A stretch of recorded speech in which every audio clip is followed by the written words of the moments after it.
Hi everybody, this is Teresa again from the Wishing Acre, and today I'm going to show you how easy and simple it is to make homemade yogurt. The benefits of homemade yogurt are many. First of all, you have gut lining that needs healthy bacteria, and this is the best way that you can get healthy bacteria into your gut. The yogurt that you buy in the store is pasteurized after being made, so it kills off some of the good probiotics that are in it so that you don't have as many to fight off the bad guys. So today we're going to show you it's really easy, and on my blog site at the Wishing Acre I've done a blog post about it, and it's one of our favorite blog posts. It gets the most popular comments on it. So I decided our next video today should be on how to make yogurt. So it's super simple. So the first thing I'm going to show you is what you're going to need, which is not a lot. You just need some good milk, and I always buy usually organic because I just like organic best. I think organic is best, but you can use any kind of whole milk. You want to use whole milk. And so we're going to need a half a gallon. I have a whole gallon here, but we're only going to pour a half a gallon into our 6-quart heating pan. Then you're going to need some type of yogurt starter, which is just some type of vanilla or plain yogurt that you would like to normally eat on its own. And it can be a vanilla or just plain. I might have said that. So anyways, you only need a half of a cup for your half a gallon. Then you're going to need about a tablespoon and a half. That's how much I use. You can use little or more, less or more, of vanilla for this amount of recipe. And then you're going to want a half a cup of honey, which I've already pre-measured and put in my bowl here, my dish. Then you're going to need the caps for your jars, and you can use any type of jar you want. You could use a quart jar, you could use an old jelly jar, you could use quart or pint and half pint jars, just as long as you have a nice cap that will seal for you, because you want to make sure that you cover it good when you put it back into the oven. Then you're going to need a thermometer, because we're going to have to know how much we're going to heat our milk up for at first. Then you're going to need your measuring spoon and just a stirring device. So the first thing we're going to do is pour the milk in. And I don't measure anything, I just eyeball it. So that's why it's so easy. It's nothing precise. And I'm making this, actually, I make some for my mother, and I'm making it now for my husband's family. So my mom has celiac disease, so I think it's always really important she's 84, and so I think it's really important that she gets good bacteria into her system. So, and it's so easy, so why not help somebody out? So if you know somebody that needs help, you'll find that you maybe can share a few jars with them. All right, and so what we're first going to do before we do anything else with all of this is we're going to heat this milk up to 180 degrees. And the reason that we heat this up is because, for one, you want to kill off any other bacteria that might have gotten in there, or any yeast, mold spores, anything, to make sure that you have a nice clean start, because you want the good bacteria to be eating and doing what it's supposed to be doing. You want to have it eat the milk sugars so that it builds lactic acid, and then that lactic acid is what coagulates your milk and makes it turn into yogurt. So that's the first thing that we're going to do. We're going to go to our stove and heat it up. All right, come on with me. Okay, so now that we're at our stove, and I know I have an electric stove, but you can, if you have a gas stove, just be a little bit more careful, because it does heat the milk a little bit more quickly than the electric. So we're just gonna, you can either hang it off the side while it heats slowly. You don't want to turn it on high. You want it to slowly heat up. And what you're really, I mean, it's called scalding the milk when it heats up to 180. But what you're going to wait for is it's going to get like a little bit of a skim over the top when it's at the right temperature. But you're just going to watch your thermometer. It's going to go a little bit slower. But then after that we're going to want to cool it back down. But this is our first step. We want to take it to 180. So that's the first thing. Just make sure it doesn't burn. All right, thanks. Okay, as you can see from our thermometer, our milk has reached our point of 180, which is our scalding point. And I'm going to show you what I was talking about with the little bit of film on the top. You see this little bit of skim that gets on the top of the milk? That's what I was talking about when you know it's at the right point. So even if you didn't have a thermometer, you could still do it by yourself, just by kind of knowing that when it gets that little skim on the top, then it's ready to go. So now what we're going to do is we're going to remove we're going to turn off our stove, and we're going to remove it all the way off the heat. And now we're just going to let it cool down to around between 110 and 120. Anywhere in there is where we want to have the temperature of our milk before we finish it off. All right, thanks. All right, so as we're looking at our temperature, we can see it's probably a little bit below, like 124. So we're going to take it out, because by the time I add in the rest of my ingredients, it will sufficiently bring down the temperature to where we want it to be. And I can grab onto this pot no problem, so I know that it's cooling down quickly. So I'm just going to go ahead and add the rest of my ingredients. So I'm going to bring the honey over there. I'm going to add that, and it doesn't have to be honey. You could use a half a cup of maple syrup or any kind of sweetener that you have that you would like better than honey. I'm a beekeeper though, so of course I'm going to use honey.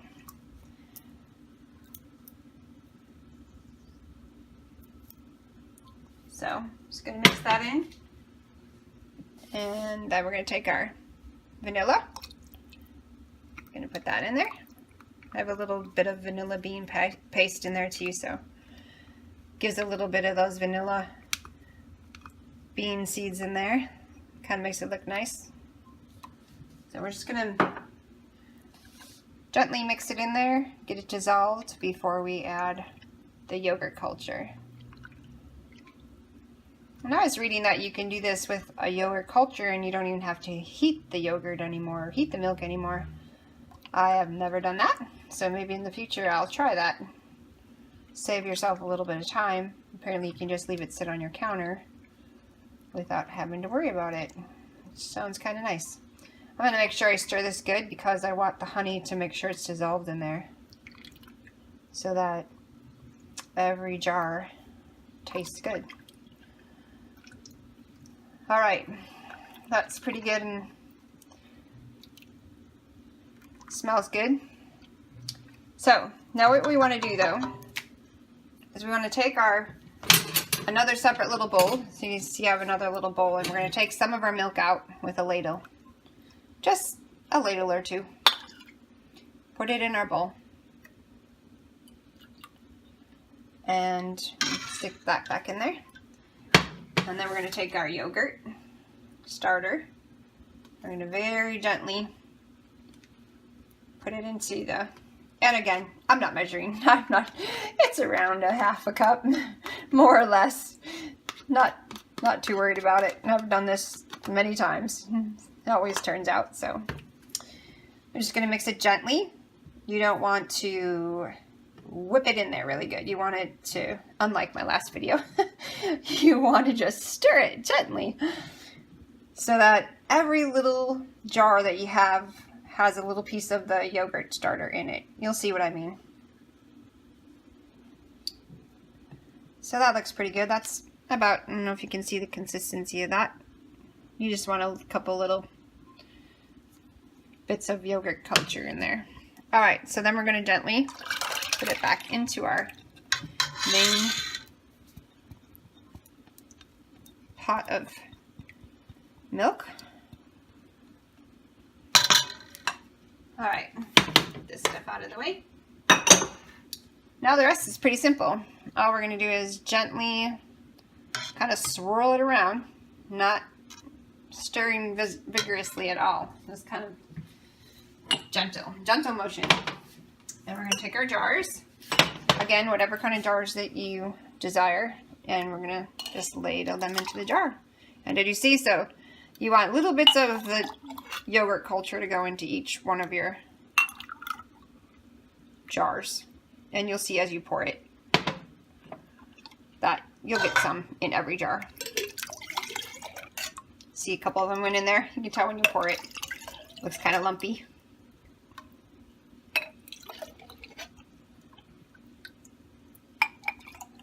I think most people don't really realize how easy it is to make your own yogurt.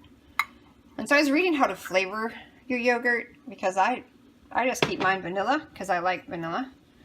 But you can use jam or jelly, marmalade. You can actually puree any kind of fruit you want. And once this is yogurt, you won't want to flavor it now. You want it. It's not yogurt yet. So you'll see now. You can see the consistency. I mean, it's just milk right now with a little bit of yogurt cultures in it. You'll see when we're done, when we pull it out tomorrow, it will be solidified. The bacteria will have done its work. All right. And I never really know how many jars it's going to take because I don't really measure. So I'm sure some people are maybe a lot more technical than me.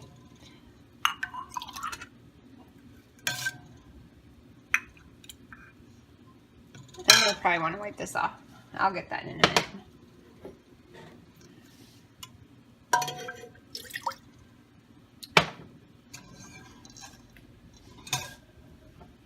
But you can see, because I put the little vanilla bean paste in there, you can see the little black specks from the vanilla bean itself, which I always like.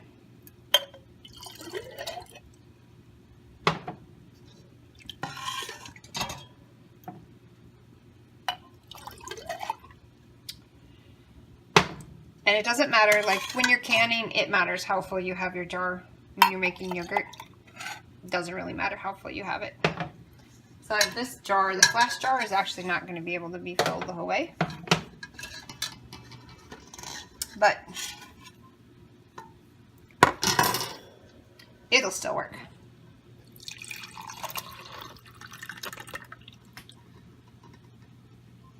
Alright, so that's this part. And we're just gonna, I'm gonna actually wipe off those covers because, or the top part,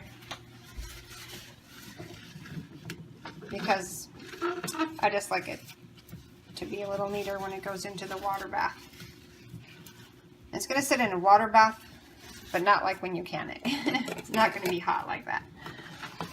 Basically what we're doing when we're putting it, we're gonna put it into hot water bath, is that we're wanting to maintain the temperature around 110, somewhere in there. And our yogurt, remember, our milk is warm yet.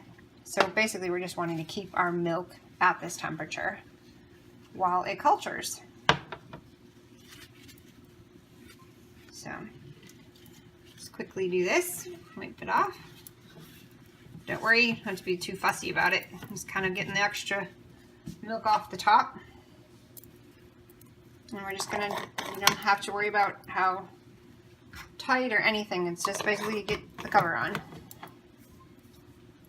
And you can buy these extra little tops in the supermarket.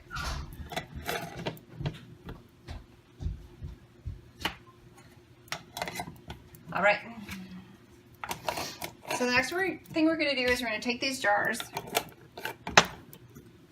and we're gonna very carefully put them in. I do not even know how big this pan is. Maybe, I don't know. I don't even know. Maybe a 13 quart? I don't know. A really big one. Anyway, so you're gonna put your jars in there. Just gonna gently set them on the bottom. As many as you can fit in there. Usually that'll fit just fine. And you want a little bit of space around them. Okay, and then I'm just going to heat up my regular tap water. So I'm going to turn my water on in my house. And I'm just going to get that as hot as I'm able. And I'm going to lift this over here.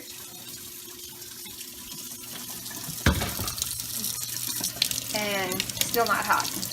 Like I want it as hot as, like I can't hardly hold my hand in that water. so hot. That's how hot I want my water to be. So, still not hot enough so I can keep my hand in there. Okay, that's pretty good. All right, so all I'm going to do is fill up my jars, or fill up my pot here next to my jars.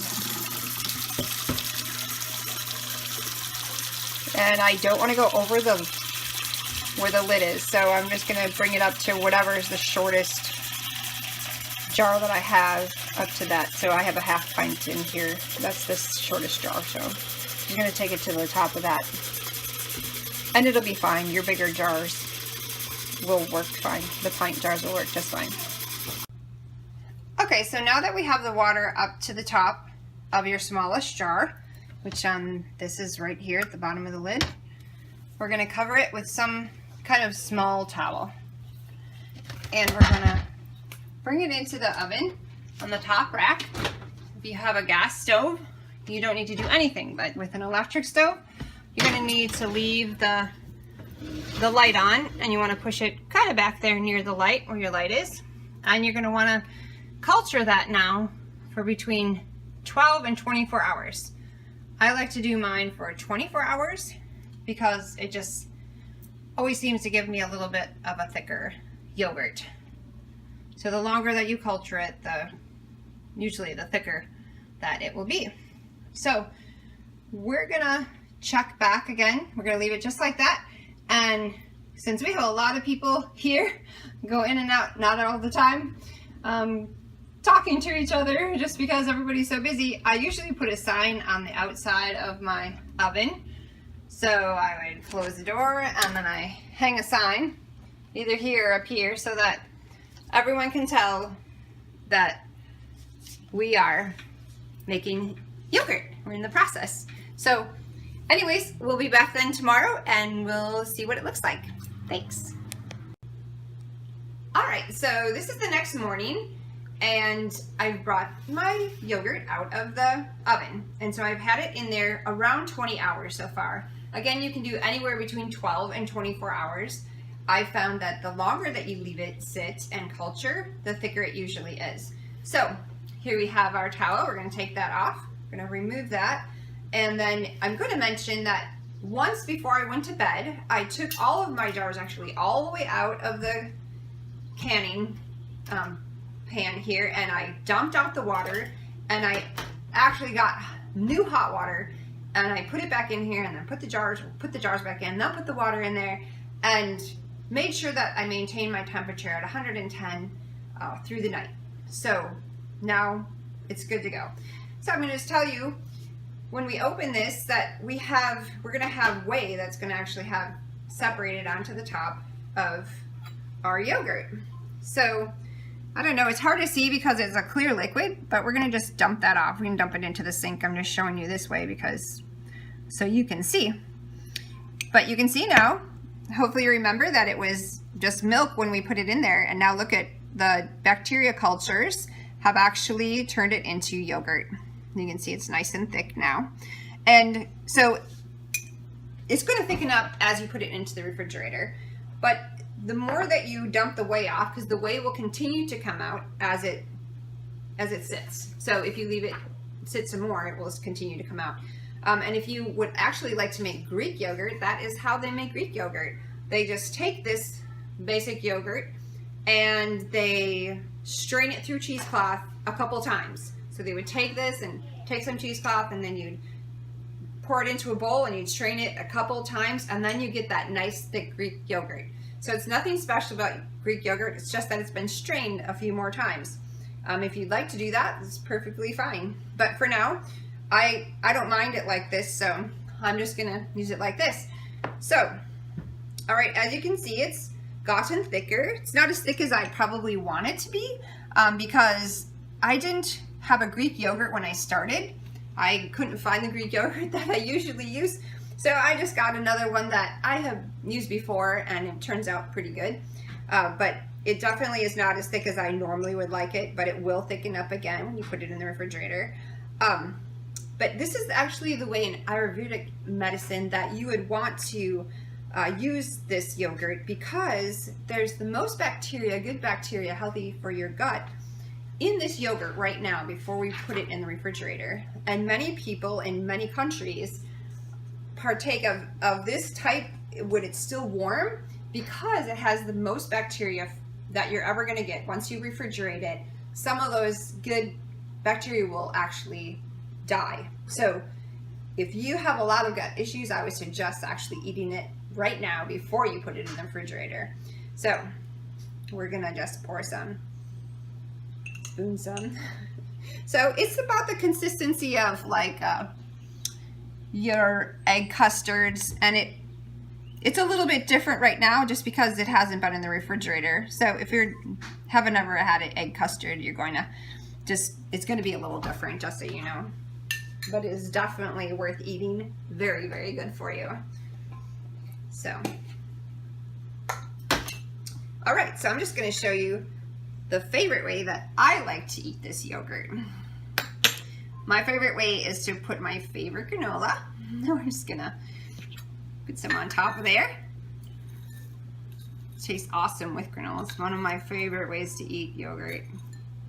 And then just add some fresh yummy berries, which are actually in season right now, where you can get berries pretty cheaply at the store. So definitely pile them high because it tastes so good. All right, so if you'd like more information on how to make this more specific, I actually did a blog post on how to make homemade yogurt. And so if you want to go to Birds, Bees, and Top Our Hives, we are going to have a link to that in the description. And it tells you kind of more step by step if you need it written down. And it also gives you a little bit more of the benefits of why you would want to choose to even make homemade yogurt, because it is really worth the effort. It's not very hard at all. And I hope that you've seen that it's not very difficult. And if I can do it, you can do it. And that's one of the things I want to do on this channel, is just continue to teach you and help you to learn that these things are not as hard as we think, and we can do it, and so you can do it too. And if you like to see more of these videos and you like what you see, and if you even have any suggestions of what you'd maybe like me to teach you, leave them in the comments below. I'd love to hear from you guys.